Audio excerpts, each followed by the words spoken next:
Jesse, I'm thinking we may want less insurance so we don't have a permanent high payment. Let's talk through this stinking thinking. Hello and welcome to the Durham Talents channel. My name is Jesse Durham. For today's installation in our Myths, Mysteries, and Misconceptions series, we're going to discuss this idea of having permanent high payments on whole life insurance later in life and what's really behind all that. And I said what I did in the intro about stinking thinking because I couldn't help but think of Zig Ziglar. That's who I picked that up from. We do always have to rethink our thinking, is the way that Nelson's fifth principle talks about that. Nelson from Becoming Your Own Banker. So if we're considering implementing this idea of becoming your own banker, the infinite banking concept, and that means that we're going to have significant to us, whatever that looks like. We don't have to get bogged down in the numbers. Everybody's number is going to be different. What's significant for someone is overly significant, and what's significant for someone is insignificant, and vice versa. So decimals move left and right, as I like to say it. Let's not focus on the number, but what's behind that thinking of, ooh, but do I want a permanent high payment? I'd actually like to talk through all of that. So permanent, yes. Whole life insurance, that's an accurate conception right there. Whole life insurance does have a level premium until it is paid up. Now you might have a 10 pay, a 20 pay, but probably more likely if you have procured whole life insurance for implementing infinite banking, it's going to be paid up at 65, paid up at 70, paid up at 75, paid up at 90, paid up at 100, or 121, whole life 121, something that you would own, and that premiums, at least base premiums, if you're not sure about the distinctions between base, PUA, you might want to check out my encyclomedia series on the channel to get that distinction clarified for yourself. The base premium is the minimum premium, the baseline, think of it that way, that is going to be paid on a whole life insurance policy. So permanent, yes, premiums are permanent. Of course, you should be picking your premium. I have another particular video, a single standalone video on premiums. Jesse, put these links down in the description for the people where they can check it out. I talk about premiums there, but it's a permanent. Is it high? Could be high, could be high relative to you if you say so. Payments. Now I have an issue there, okay? That verbiage, that language, just, and there's nothing wrong with it. Again, going back to saying stinking thinking, that's just being kind of funny, but also trying to get your attention to notice there is a problem with that thinking.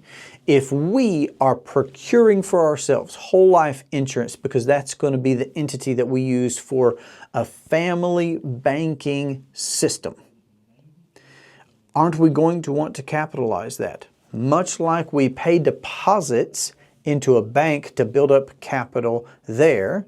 The problem is that there's somebody else that's the owner of that business. They profit over that business. They get to use that capital. And then, of course, if we want to apply for loans, that's what it is. It's an application. We're asking for permission.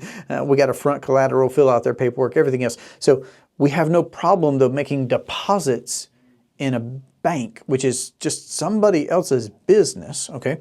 We don't have problems making deposits. And don't we normally deposit all of our money into these commercial banks? So what do you mean by high? What do you mean by payments? Okay, when you begin to look, and don't get me wrong, premiums are premium. When you either make a deposit to a bank, that money is no longer yours. Yes, the bank owes you, but they don't owe you that money. They're going to be using that money. They owe you money, but that money's not yours anymore. Likewise, when you pay premiums to a life insurance company, that's not your money anymore. That's the life insurance company's money. The difference, whereas with a bank, there's an IOU for sure. With a life insurance company, there is a policy contract. It's a private piece of property that you own. So likewise, when you own a whole life insurance policy, the insurance company is guaranteeing you a death benefit. They're guaranteeing you a cash value that you could leverage to have access to a tax-free compounding pool of capital over your whole lifetime. They're guaranteeing you that if they are profitable, and they have been for over the past 100 consecutive years without missing a single year, that you are going to be able to receive the dividends, and there are all the other benefits that are in your contract. But those are some of the highlights, of course. Perhaps the biggest being, for the purposes of implementing infinite banking, the access to capital via leveraging the cash value of a policy through policy loans. So payment, yes, and no. It's capitalizing a private banking entity. But let's go even further. So I think it's worthwhile to break down those words. High permanent payment, or a permanent high payment. Is it permanent? Yes, we talked about that. Is it high? I don't know what's high for you, okay? Maybe it's high, maybe it's not. Maybe it's not big enough. Maybe it's too big. And then a payment. Is it a payment? Yes, but think longer range than that. You're going to build capital somewhere. Why not build capital somewhere where you have access, where you have control, where the collateral works in your favor, where you can leverage, where you can participate in the profitability of that company? None of that other is happening by depositing our money in the commercial banking system. It's not happening. We're putting all the favor to somebody else instead of keeping that profitability in our family. So let's actually jump past, okay, now that we've kind of talked through how I view such a thought. Again, no disparagement against where that person is at. Lots of people hit that point along their trajectory of stopping vetting this concept of becoming your own banker for whatever reason. Why do they stop? I don't know. Why does somebody stop in the middle or the beginning or whatever part of any journey I don't know. Who knows? Or it's just one pinpoint in your evolution of thinking. Again, Nelson said, rethink your thinking. That's principle number 5. Rethink your thinking. And that never stops. I can remember points along my own personal journey of implementing infinite banking where I was, and I remember one in particular, I was taking a walk. I'm walking on a backwoods country road, just going on a walk. And I had an epiphany about, and I can't even remember what it was now, but I remember at the time it was such a big thing. It's like something about infinite banking clicked for me. I already had multiple policies. I'd already been paying off student loans and credit cards, using my whole life insurance to do it. I'd already been doing it, but I had something strike me. I had something sink in. I had something click out of the blue. So it could be this thinking. It could be. And here's what I'm hoping, and here's why I'm having this conversation here with you, that if you're vetting this concept, that you can work through that, okay?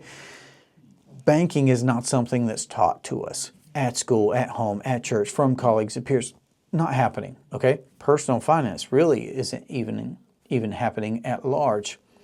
Life insurance isn't being talked about. Compound interest, EVA, it's not being talked about legitimately. But here we are. So let's actually talk about some things that I would propose to a client to consider how to manage premium payments, such as they are, later in life. When it comes to those what are called conventionally retirement years, what I would call your passive income time of life, where you want to have passive income along with your active income or even replace your active income. Because I know that conventionally we're thinking, okay, later in life, when I'm at that age, I want to be lowering my expenses. And of course, lots of financial professionals will be telling you that you'll probably have a lower income. I don't like that. Let me just go ahead and say, I'm not going to tell you what to do, but I wouldn't want to be working with someone who is expecting my income to go down. Why would I get less profitable the more knowledgeable and connected and experienced that I become in life? No, thank you. I don't want to go backwards. I want to go forwards. Okay, so there you go. There's a little something free. Not that it isn't all free, okay? So I don't want that. So first and foremost, I guess I'm just trying to share a bit of my mentality moving forward. Furthermore, we're going to be banking for the rest of our lives somewhere. Someone's going to own the banking function. Someone's going to control the banking function. Someone is going to profit from the banking function in our lives. So let's say that this individual does not implement infinite banking. Someone's going to own and control and profit over the banking function in their life. You will be bleeding out, much like the average American who is bleeding out 34.5 cents of every dollar that we earn in interest alone. Interest alone, okay? That's what the average American is experiencing.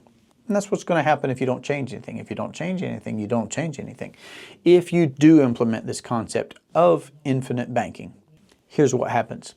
You take control over the banking function however you do it, at whatever level, at whatever speed, okay?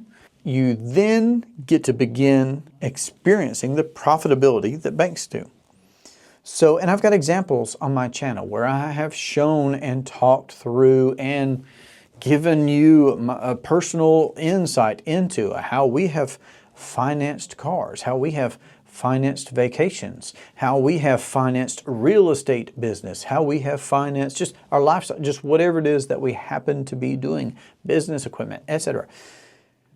Things that we were going to do anyway, but now we control the banking aspect of that thing, of that financing. Well, if I get to keep more of the money that I earn, what could I, should I, might I do with access to capital? What might I do with that? Well, more business, more life. Keep more of my active income while I have active income. Grow it, compound it, capitalize in those whole life insurance policies. Being overcapitalized is not a thing, okay? Now, think of your household, think if you're a business, anything virtually other than the government, because the government obviously makes its own rules up. Don't get me started there. usdebtclock.org. Go check that out for yourself. Look up the national debt clock. My goodness. But what business, okay, is going out of business if they have enough money? I mean, you could go out of business for other reasons. You just don't want to run the business anymore, right? But you definitely go out of business if you don't have money, okay? So there's no such thing as being over-capitalized. So build up capital for yourself by keeping more of what you earn. Grow it, compound it, maintain access to it, and use the capital that you have access to. Okay, so what if this individual were to begin financing the things of life and keeping more money? Again, if the average American is losing that 34.5 cents of every dollar in interest alone, what if we just start by keeping that? Isn't that cool? Okay. Now, think about a policy. Sometimes I use this analogy. Let me know if this is helpful. As a machine.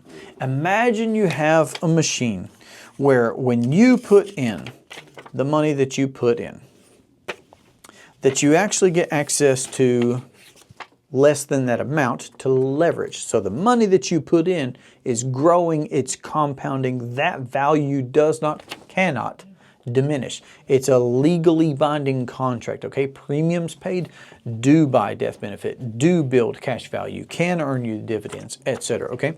That value does not diminish. But there is a leverageable number called the cash value that creates access to capital, a percentage. Now, I'm not saying it's 2%, for $20 paid, so or $2 for $20 paid. Could be less, could be lots more, okay? But the point being is that you get to experience all the value of uninterrupted compound growth by every premium dollar that you ever pay into that policy contract, and yet you have access to capital. What can you do with that capital? Could you start financing things for yourself and quit losing the 35.5 cents on average of the dollars that you were spending on the things that you were going to buy anyway? Okay, awesome. And then let's say you do things like get out of debt if you have debt. And let's say you get into some proactive application that actually creates additional cash flow. I had a great conversation this week. Current client actually getting 4 more new policies at once. It's a beautiful thing. More on the client, more on children, across the board for the family. It's beautiful. Had this client for years. Getting multiple policies, and one intention in particular in the next 2 months is to capitalize enough in the policies to make a relatively small, for this person, investment using a policy loan. All right, take a policy loan, use that as an investment into a real estate property that's going to increase the cash flow from that property. Well, what a beautiful thing to do with your access to capital. Now, that repayment back to the policy, real quick while we're talking about that. Where's the collateral for that? What was the death benefit of the policy? So, no additional collateral needed. It's a self-sufficient system. That policy provided its own leverageable capital, liquid, tax-free, okay, just capital to go out and make this investment. The collateral is the policy itself as well. Who controls the repayment? Well, the individual that owns the policy. What a beautiful way to put capital to work, right? So, I mean, what I'm saying is that if we actually implement infinite banking, can't we be putting money to work and make more money like the banks make more money? There are 2 ways to earn. People at work, money at work. If we're going to talk about later in life, if we're going to talk about those passive income earning years, we've got to learn how to get capital working for us as well. Nothing wrong with working actively, getting active income. I personally have adopted the no retirement idea. Okay, if you've not seen me talk about retirement in particular on my channel, do a search for it. Jesse, retirement, Durham talents. I've talked about it. Let me make a note. I have strong thoughts about retirement. So did Nelson. He talks about it in the book. Make sure to go there again. But banks are making bank. Couldn't we just be putting our private family banking system to work? And then if we're doing banking, if we're keeping more money in the family, if we're producing new cash flows because we have this unfettered access to compounding capital over our whole lifetimes in a guaranteed fashion, doesn't matter about our employment, doesn't matter about the market, doesn't matter whether there's a government shutdown or not. There is currently at the time. Again, government shutdown. And that's a problem. I'm not laughing at, I'm not scoffing at that. I was on the phone earlier with a gentleman who works for the government, not experiencing income right now. Thankfully, he had an annuity, which is another guaranteed product. And let me just keep writing the notes of the other videos that I need to reference in this one while I'm having this discussion. Thankfully, he was able to turn that annuity on to generate income for himself. But again, what I'm saying is, regardless of what's going on in the wide world, if we have guaranteed access to capital, we could be making bank like the banks make bank. And if we are generating cash flow from money making money, do premiums even have to be paid out of pocket? Or could premiums be paid from the profitability of us having paid premiums in the first place? Couldn't it be that? Now, I've got some more creative ideas to run by you. Let me give you this quote from page 85. If you knew at passive income time that you would be getting back everything that you paid into a system, tax-free, would you object to putting more money into it? That's so important. Tax-free, so important. Where else do you get that? Guaranteed to get back everything that you put into it.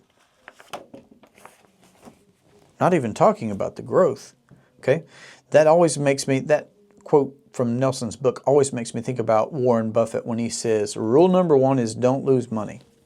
Rule number 2 is don't forget rule number 1, okay? So that's hugely important, okay? Whatever you do actively put in, you'll be able to get back, tax-free, guaranteed. Okay? And then if you actually do banking for yourself, privatize that, you can enjoy the profitability of financing things. But furthermore, if you're thinking intergenerationally, like I was speaking with an individual that was kind of in this thought of, oh, Jesse, I don't know, permanent high payments later in life. This individual had 3 children. One proposition that I made was, well, let me ask, do those children walk everywhere they go, or do they have cars? Oh, they have cars. Okay. Well, I wonder if they're married, do their spouses have a car? Oh yeah, spouses have. Okay, so 6 cars at least in the family there, right, in that generation. Where did they get the financing for those cars? Because here's what I know. Here's what I know before I ask that question. One of 2 things have happened. It's either been conventionally financed, right? They leased it, they got a bank loan, whatever, okay. They asked somebody else's permission, provide the collateral, pay them interest out the wazoo, etc. Or they saved up cash and blew their cash, spent it all, liquidated it, it's gone forever, doesn't earn them anymore, paid cash for it, okay? They used credit or cash. And in either of those scenarios, walk that out over the 5 years or 6 years or 7 years or 2 years, 4 years, or whatever that it took to finance that vehicle, and they're back at zero. What if we finance those vehicles in the family? What if mom and dad started this policy, capitalized into the policy, and then comes time that the next family member needs a car? What if they could come to the family to get the money for the car, and then the car payment now stays in the family?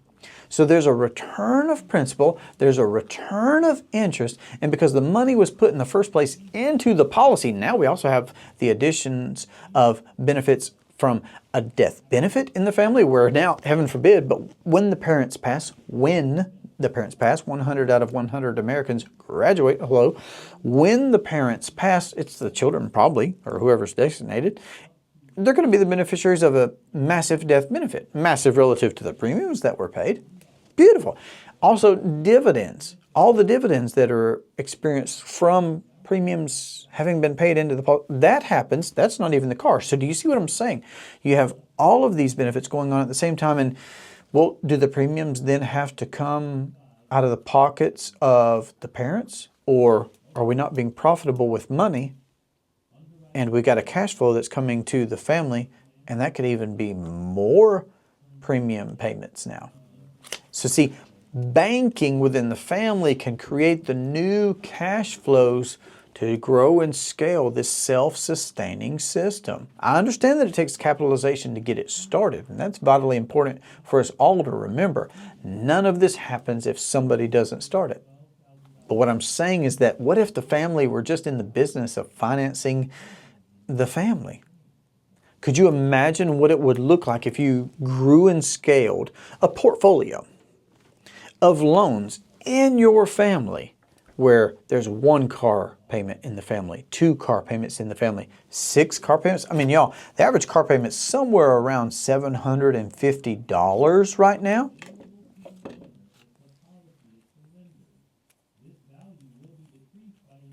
I mean, we're talking about thousands of dollars on a monthly basis if we extrapolate that out to 3 to 6 cars in the family. And of course, mom and dad have cars too. Grandkids are going to have cars. Okay, so do you see what I'm saying? We know other people. And does it have to be cars? Could it be vacations? Could it be business? Could it be college? Could it be investments? Could it be? Yes, it could be, because it's the infinite banking concept. Cash flow can be creating premiums for us.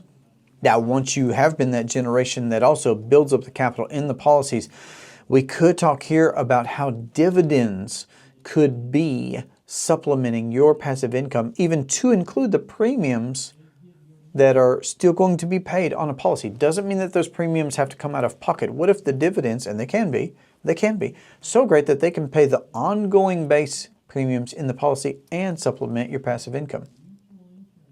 That's an option. You could just get a check in the mail every year from the insurance company.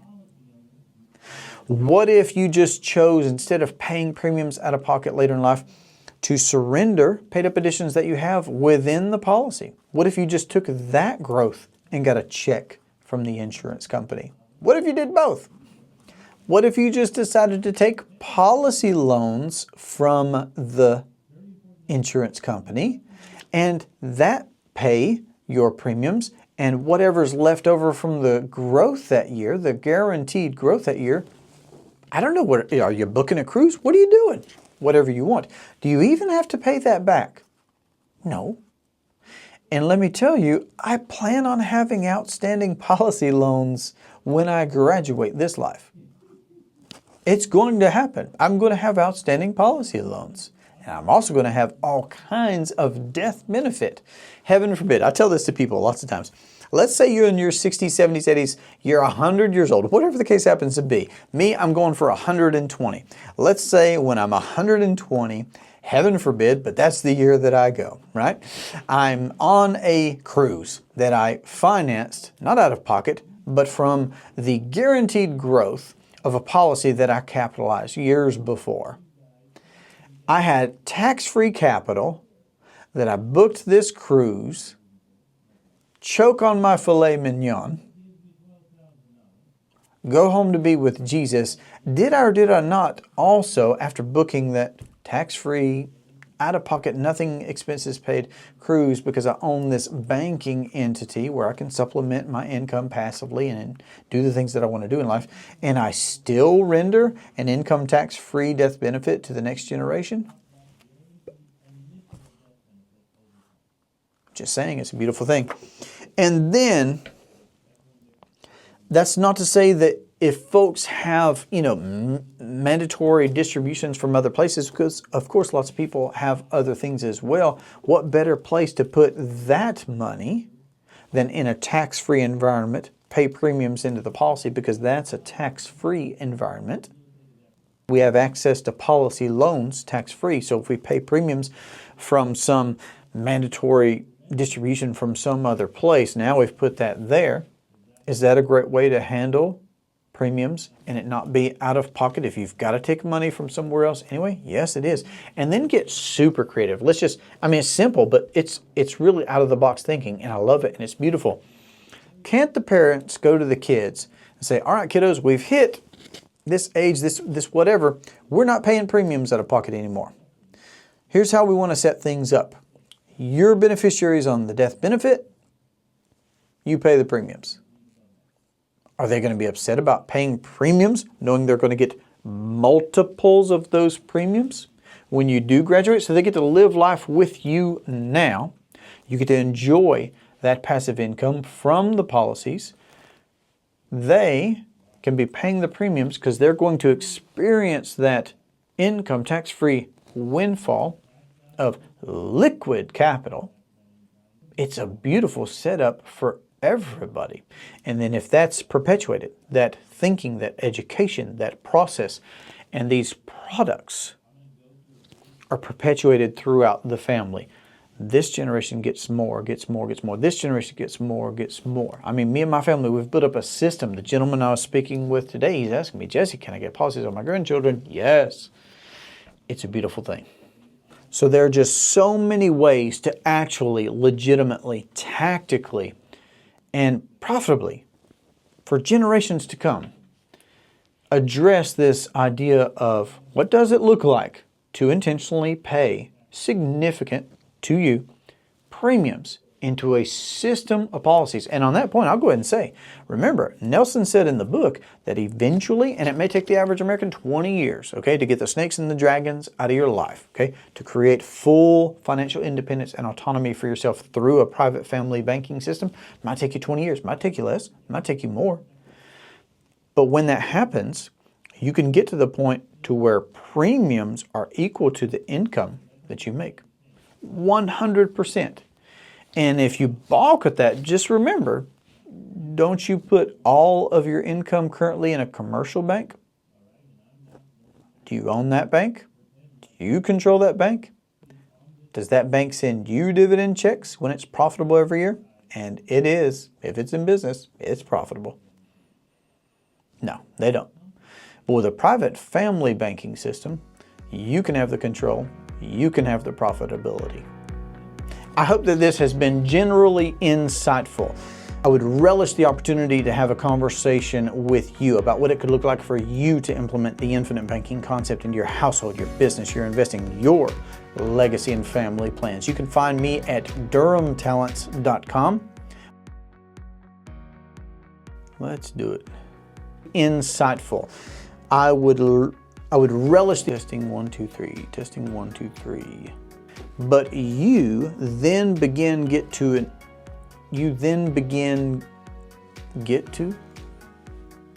I would. So if you got value out of this video, make sure to subscribe to the channel here, and I'll see you on the next video.